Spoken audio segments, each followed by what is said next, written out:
کہ یہ اصول سبھی ذکر کرتے ہیں کثرت روات کا.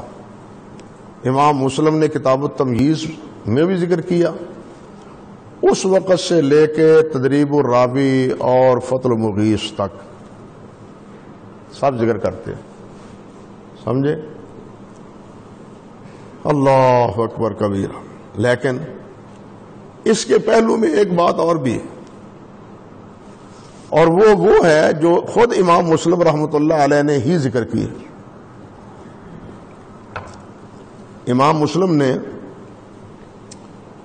کتاب التمہیز میں جہاں یہ بات فرمائی ہے کہ کثرت روات یہ ترجیح کا باعث ہیں ثقہ کے مقابلے میں، وہاں یہ بات بھی ارشاد فرمائی ہے کہ الزیادۃ فی الاخبار لا یلزم الا عن الحفاظ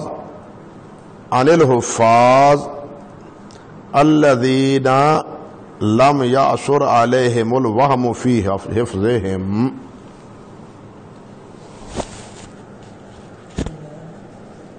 ہاں فرماتے ہیں کہ الزیادۃ فی الاخبار لا یلزم الا عن الحفاظ الذین لم یعثر علیہم الوہم فی حفظہم. کہ زیادتی جو ہے نا کسی روایت میں، یہ اس وقت قبول ہوگی، اس ثقہ کی قبول ہوگی جس سے وہم نہیں ہوتا، جو اوہام سے بچا ہوا ہے، جو وہم سے بچا ہوا ہے. یہاں ایک مسئلہ بہت خوفناک یہی ہے. آپ لائیں ذرا صفت صلاۃ النبی شیخ البانی رحمۃ اللہ علیہ کی، باقی تو چھوڑیں، یہی مثال آپ کے سامنے آتی ہے.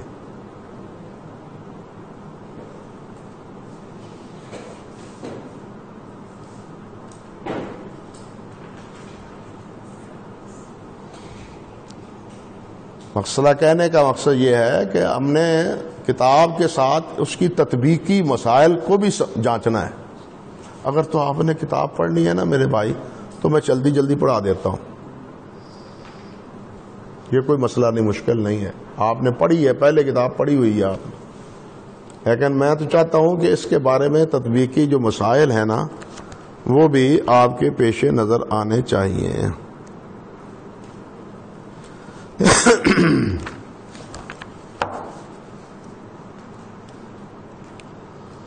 استغفر اللہ استغفر اللہ استغفر اللہ. یہ لیں جی، یہ ایک روایت ہے جو صحیح بخاری میں ہے. باقی جو کچھ کہا ہے انہوں نے ہمیں اس سے کوئی تعرض نہیں، باقی حضرات کا جو انہوں نے اختلاف نقل کیا. روایت بخاری شریف میں یہ ہے کہ حضرت ابو ہریرہ سے کہ نبی علیہ السلام نے فرمایا لیس منا من لم یتغنى بالقرآن، لیس منا من لم یتغنى، یہ حضرت ابو ہریرہ سے روایت ہے. حضرت ابو ہریرہ سے ابو سلمہ روایت کرتے ہیں، ابو سلمہ سے زہری روایت کرتے ہیں، زہری سے ابن جریج بیان کرتے ہیں، ان سے ابو نعیم ضحاک بن مخلد روایت کرتے ہیں. یہ اس کا سلسلہ سند، سمجھے بات. لیکن شیخ رحمۃ اللہ علیہ کیا فرماتے ہیں؟ وہ کہتے ہیں خلاصہ کلام یہ کہ ابو عاصم الضحاک بن مخلد ہوا ثقہ اخطأ فی روایاتہ الحدیث علی ابی ہریرہ فإنه رواه عن ابن جریج عن ابن شہاب عن ابی سلمہ عنہ مرفوعا وبیان ذلك ان جماعت من الثقات قد رواه عن ابن جریج ایضا بالسند المذکور عن ابی ہریرہ مرفوعا بلفظ ما اذن اللہ للشیء. یہ لفظ ہے ما اذن اللہ لے شیئن ما اذن لنبی یتغنی بالقرآن، یہ بھی بخاری کے لفظ ہیں، یہ بھی صحیح بخاری کے ہیں۔ فرماتے ہیں آگے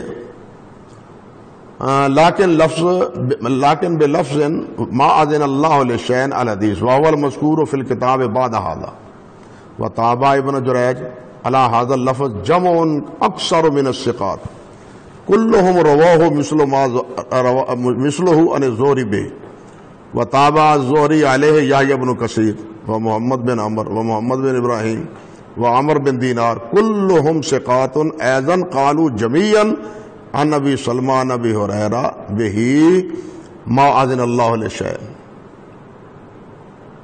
سمجھ گئے بات؟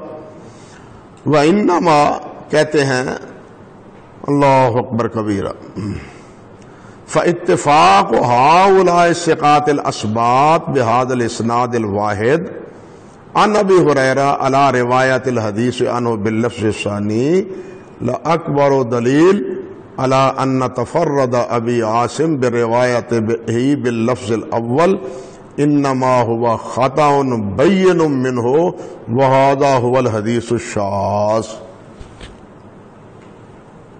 لہذا بخاری کی یہ حدیث شاذ ہے اور ضعیف ہے۔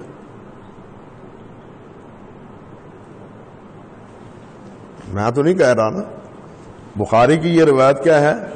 شاذ ہے اور ضعیف ہے۔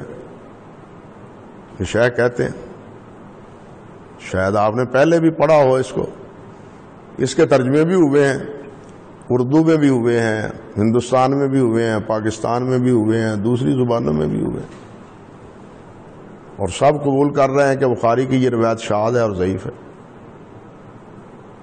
کیونکہ اکثر نے مخالفت کی، کیونکہ انہوں نے اکثر نے کیا کی ہے۔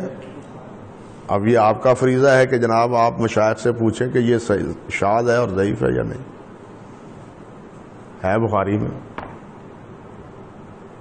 اب اکثریت کی بنیاد پر ہی شیخ نے اس کو شاذ کہا ہے نا، سمجھے یا نہیں سمجھے؟ تو کیا یہ فی الواقع شاذ ہے؟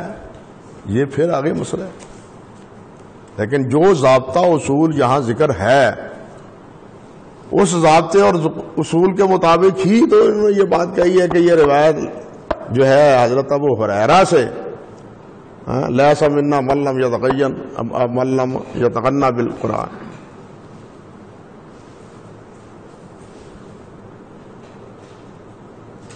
اور اس روایت پر یہ اعتراض شیخ نے ہی نہیں کیا، دارقطنی نے علل میں بھی کیا ہے، تتبع میں بھی کیا ہے، ابو بکر نیساپوری نے بھی کیا ہے، اور تاریخ بغداد میں خطیب بغدادی نے بھی ان کی تائید کی۔ یہ اکیلے نہیں ہیں، یہ اکیلے نہیں ہیں، امام دارقطنی بھی ہیں اور حافظ ابو بکر اسماعیلی بھی ہیں اور خطیب بغدادی بھی، شیخ بھی ہیں، مگر صحیح بخاری میں یہ روایت ہے اور آپ سب اس کو صحیح مانتے ہیں۔ اب یہ آپ کا فریضہ ہے کہ آپ اس کا جواب ڈھونڈیں، تلاش کریں کہ جناب یہ روایت شاذ نہیں ہے۔ ہاں، میں نے ایک بات خود امام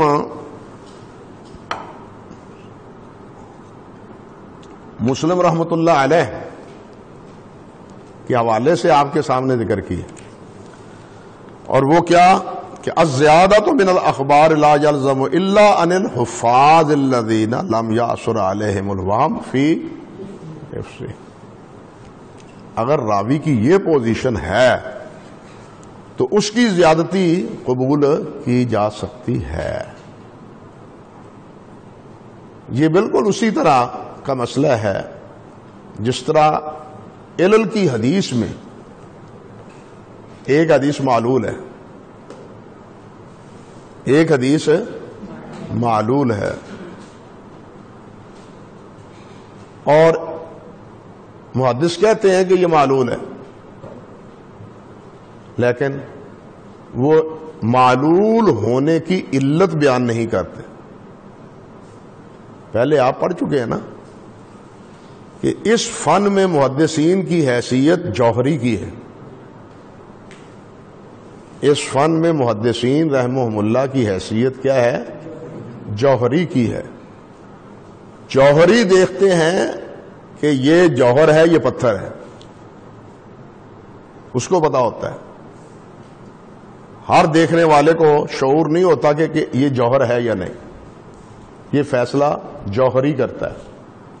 شاذ کی روایت میں بھی میرا یہی موقف ہے، یا زیادتی ثقہ میں بھی یہی موقف ہے. ہر جگہ زیادتی ثقہ قابل قبول ہے. محدثین قرائن کی وجہ سے زیادتی ثقہ قبول کرتے ہیں، کبھی زیادتی ثقہ قبول نہیں کرتے.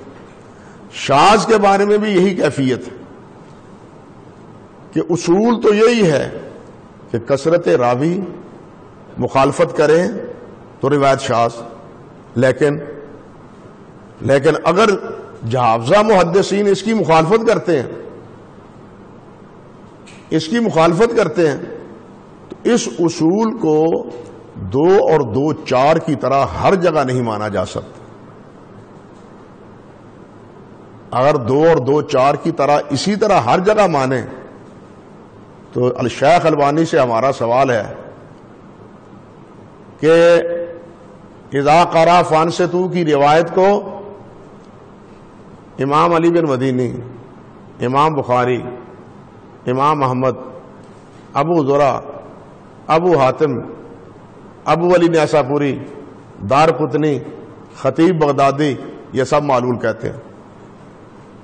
شیخ البانی اس کی صحیح کر رہے ہیں مسلم کی وجہ سے. زیادتی ثقہ اگر اسی طرح کثرت روات کی وجہ سے تو کہا گیا ہے کہ سلیمان تیمی کے علاوہ باقی جتنے حفاظ ہیں وہ اذا قرأ فانصتوا کو ذکر نہیں کرتے. وہاں سلیمان تیمی کی روایت کیوں قابل قبول ہے؟ حالانکہ سلیمان تیمی قتادہ کے حافظ تلامذہ میں شمار بھی نہیں ہوتے. سلیمان تیمی قتادہ کے حافظ شاگردوں میں شمار ہے اور یہ قتادہ سے روایت ہے. حالانکہ سلیمان تیمی حافظ ہیں، ثقہ محدث ہیں، لیکن قتادہ کے حافظ تلامذہ میں شمار ہے. اب جب دوسرے قتادہ کے شاگرد سلیمان کی مخالفت کریں گے تو پھر سلیمان کی یہ روایت محل نظر ہوگی. اسی وجہ سے محدثین نے اس پر کلام کیا ہے. مگر شیخ البانی قبول کیوں نہیں کرتے؟ اگر یہ روایت جو یہاں انہوں نے ذکر کی ہے اس اصول پر تو اذا قرأ فانصتوا کی یہی زیادتی اسی اصول کی تحت مردود کیوں نہیں؟ سمجھ آئی بات یا نہیں؟ تو جس طرح زیادت ثقہ کے بارے میں ایک قانون نہیں ہے، اصولیین کہتے ہیں، فقہا کہتے ہیں کہ زیادتی ثقہ قبول. نووی نے بھی کہہ دیا زیادت ثقۃ مقبولہ، زیادت ثقۃ مقبولہ. بڑی پڑھی ہیں کتابیں، لیکن محدثین کا یہ اصول نہیں ہے نا. پڑھا ہے آپ نے، دلائل بھی میں نے دیے ہیں پہلے. اسی طرح شاذ کا مسئلہ ہے. شاذ اور زیادتی ثقہ دونوں بہم آپس میں ملتے جلتے موضوع ہیں. جیسے وہاں ہر زیادت قابل قبول نہیں ہے، اس طرح ہر کثرت جو ہے وہ ناقابل قبول نہیں. سمجھے بات؟ اب امام بخاری نے اس کو قبول کیوں کیا ہے یہ آپ جانیں اور آپ کے بڑے بڑے مشائخ جانیں. آپ ان سے استفسار کریں شیخ کی بات سامنے رکھ کے. میں تو ایک چھوٹا سا طالب علم ہوں بھائی، میں کیا کہوں؟ چھوٹا منہ اور بڑی بات کیا کہہ سکتا ہوں. تو بہرحال میں نے اس کے متعلق بات یہ دونوں پہلو آپ کے سامنے عرض کرنے کی کوشش کی ہے.